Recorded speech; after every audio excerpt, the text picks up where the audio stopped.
Bonjour.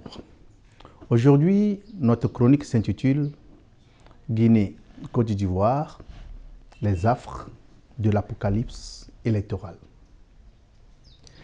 Visiblement, il se crée et s'alimente sous les projecteurs démocratiques internationaux une nouvelle forme de dérive électorale incarnée par des dirigeants qui se métamorphosent en de monstrueux potentats. Potentats par la désinvolture avec laquelle ils ont décidé de faire fi de toutes les lois et règles normatives pour martyriser leur peuple et replonger le bien-être social, politique, économique et démocratique dans les fosses sceptiques de leurs ambitions démesurées. Deux dirigeants occupent actuellement la scène de leurs pays respectifs. Alpha Condé, 82 ans, dirigeant de la Guinée, 12 millions d'habitants pour ce pays, et Alassane Dramane Ouattara, 78 ans, de la Côte d'Ivoire, 25 millions d'habitants. J'aurais souhaité voir ces deux messieurs se regarder dans le miroir et vivre la situation dans laquelle ils ont plongé leurs pays respectifs. Déverrouillage par effraction du système de sécurité limitant le troisième mandat, marche lugubre vers des élections toxiques, musulmans musclés, criminels à la limite de toutes les contestations, proclamation à la hussarde des résultats où naturellement ils se retrouvent vainqueurs avec la résistance armée de faire front au peuple qui dénonce la forfaiture. Vol, viol, pillage et violations diverses. C'est le mode opératoire malheureusement. La suite souhaitée, si elle ne déroge pas sur une tentative de se maintenir au pouvoir dans une posture de président mal élu avec la constante génuflexion envers son opposition qu'on tentera de diviser, de museler et l'obliger à boire le vin qui est tiré, entraînera, si cela ne marche, une dictature farouche qui plongera le pays dans de violentes et incessantes manœuvres de conservation du pouvoir.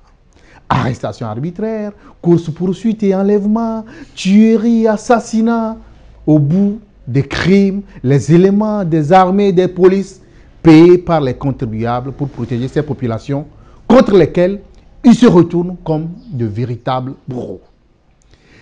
Des deux cas de figure, ni Condé ni Ouattara ne pourront s'en sortir. La crise va s'aggraver en Guinée. Alpha Condé cédera de gré ou de force. À 82 ans, la nature lui imposera une retraite au bout de la pression nationale et internationale. Condé sera contraint. Le pays connaîtra une transition civile ou militaire. Les morts seront vengés et l'imposture sera corrigée. Ceci, c'est pour bientôt. Ça ne tardera pas à venir. Pour la Côte d'Ivoire, le schéma sera plus insoutenable pour le président Ouattara. L'opposition qui s'organise actuellement à diriger le pays par une transition réussira à s'imposer.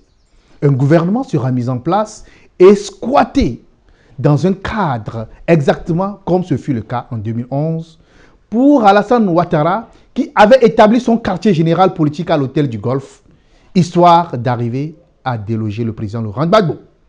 Le pays sera rendu ingouvernable.